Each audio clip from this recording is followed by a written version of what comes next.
Hello everyone. It's James again. And in today's video, I want to talk about the loneliness the victim often feels. This can be especially so if you are a victim of childhood narcissistic abuse from your parent or parents. The reason is, when you are young, all of the friendships and life connections you should have been building were systematically stripped away from you and being ruined in one way or another. Now, it's true that you may not maintain all of your friendships forever. However, oftentimes, if you live in a healthy environment, you possibly will keep a couple of your friends from childhood all the way throughout your adult years and beyond. A couple of friends and a few loving family members can motivate you, make you feel happy and alive when the weekends roll around, excited to plan vacations, even if it's for just a couple of days. You look forward to special times and celebrations. But when you're a victim of a narcissist parent, you might get a glimpse of these special times. But just as quick as you are able to see them, they vanish or are taken away. And the reason why is more than likely your narcissist mother or father or brother or sister or a combination use the narcissist tactic of the smear campaign to over time ruin how these people feel about you. Now, does this sound familiar? Did you ever wonder why all of these people that were supposed to be your friends went to? It seems like they just vanished from your life. And more than likely, your narcissist family member has poisoned this person or people over time against you. And before you knew it, your friends were gone out of your life. Now it's true enough. Some friends just move on. Some friends are narcissists themselves, and we shouldn't be with them anyway. Then there are some friends we'll never know what could have developed because this friendship was ruined by our narcissistic abuser. You see, usually most clever narcissists will plant the seed of doubt in our friend's mind about us. A little bit at a time, they will say things that make it seem they are really concerned for us, but in the same breath are making us look like horrible people. And because we were kids at the time and living under the care of these narcissists, we were virtually helpless to these tactics. This gave them the ability to spy and eavesdrop on what was going on in our lives in order to ruin it. Now that we've lost these friends and we are adults, we either start dating that special someone or get married. Unfortunately, that person unknowingly to us is a narcissist as well. And any friend still hanging on from our childhood, this narcissist that we've brought into our life starts to pick them off one by one and utterly destroy how they see us. If we made new friends since childhood, they find a way to contact them and smear our name with them as well. If we have kids together, they find a way to turn them against us. The relationship comes to an end. We are drained, but feel thankful we are out of such hell. And we now know what narcissism is and how to avoid a future narcissist. But there's one problem. We have no family to speak of. Well, no family we want to spend time with anyway, as we've gone no contact and not a single friend around us. You see, many people say, be careful of those that have no friends, because they can be a narcissist. This is not an accurate thing to say. However, I will say this. Socially strange narcissists might be loners, or socially strange psychopaths might be loners.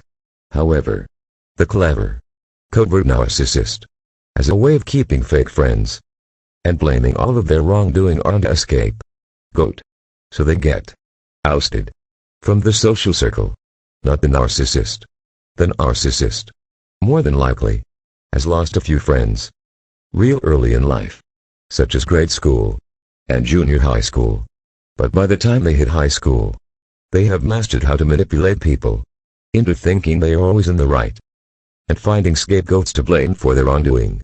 So this covert narcissist usually has others around them, and some of these others will never see their evil ways. The way they show this evil to the scapegoat they are abusing, unlike their social awkward narcissist counterpart, never figures out these social graces and is indeed a loner.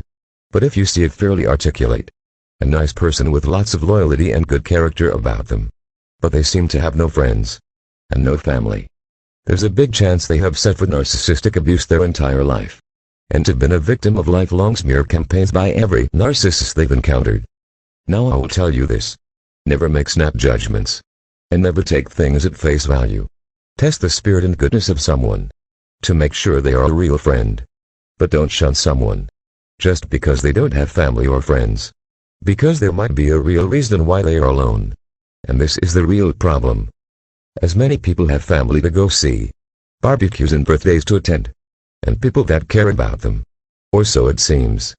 But many lifetime narcissistic abuse victims have silence. Except for when the television is on. They feel lost and alone. But here's what I will tell you. The game is still going.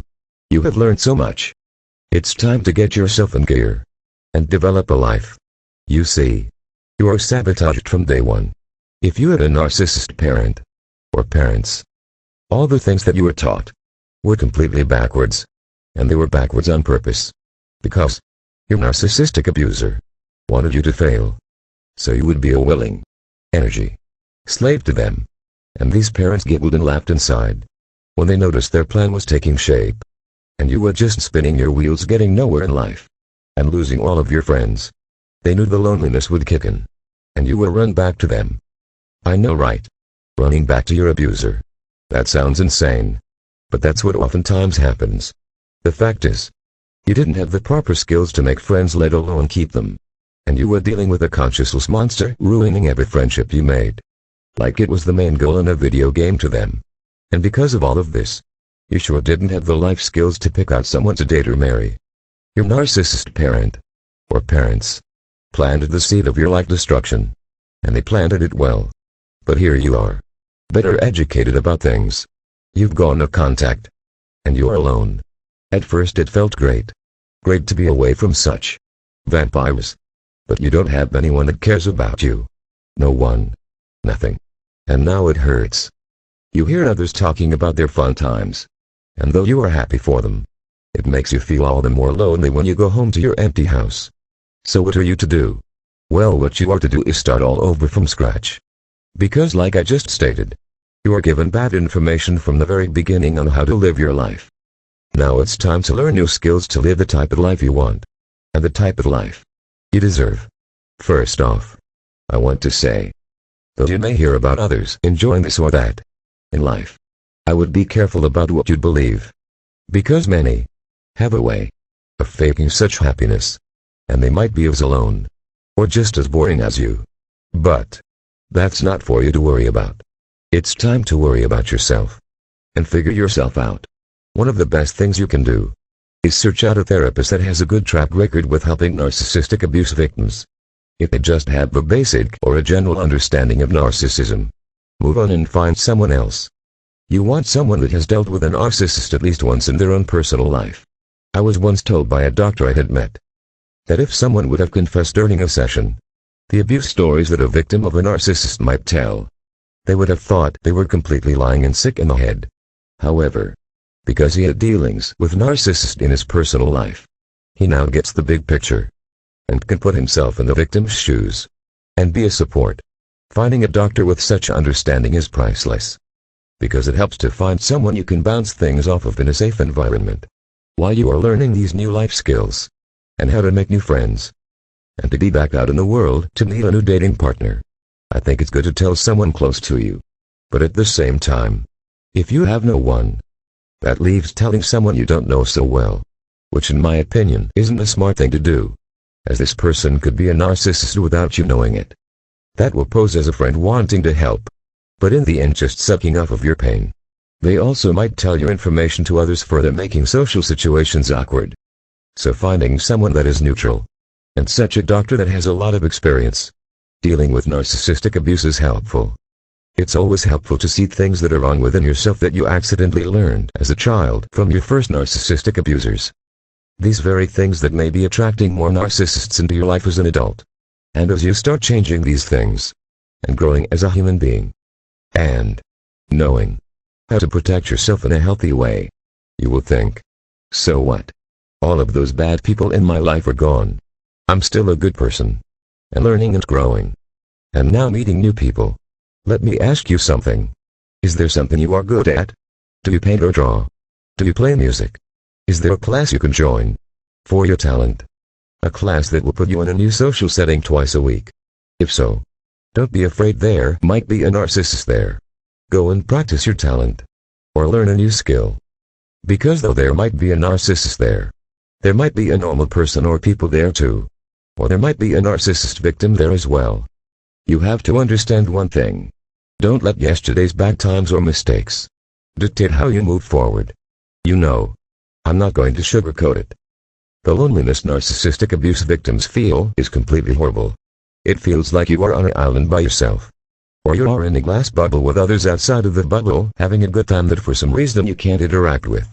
And then you start to second-guess yourself. And blame yourself for stupid things you said or did. And what you need to realize is this. If you were raised by a narcissist mother or father, or both, it's not your fault for being messed up. It's not your fault for not knowing how life is supposed to work. And how to make the best of life. And how to be successful in life and with making friends. Getting rid of bad friends. And keeping the good ones. You have been completely lied to about how the world works. And how the people in it think.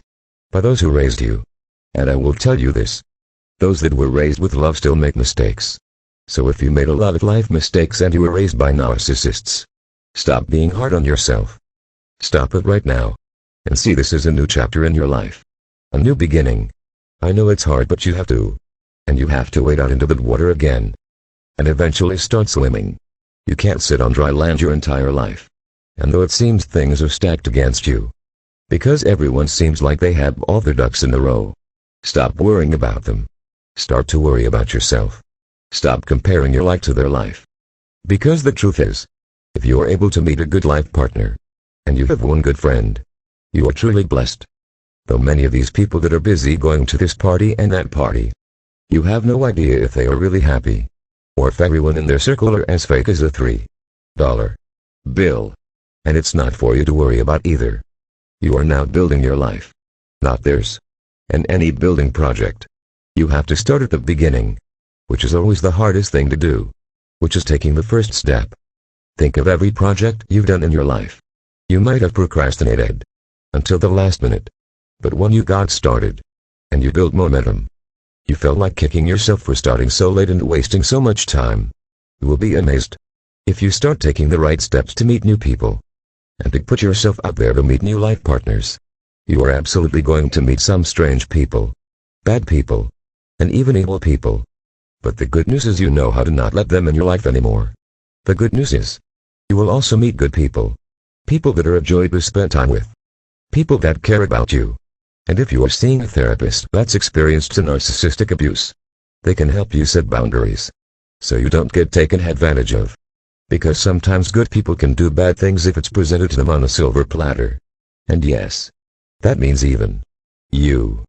So learning boundaries is key in dealing with people in your life. And you can also talk through other feelings or issues you may be having. Then there's some of you that have learned so much that therapy isn't needed.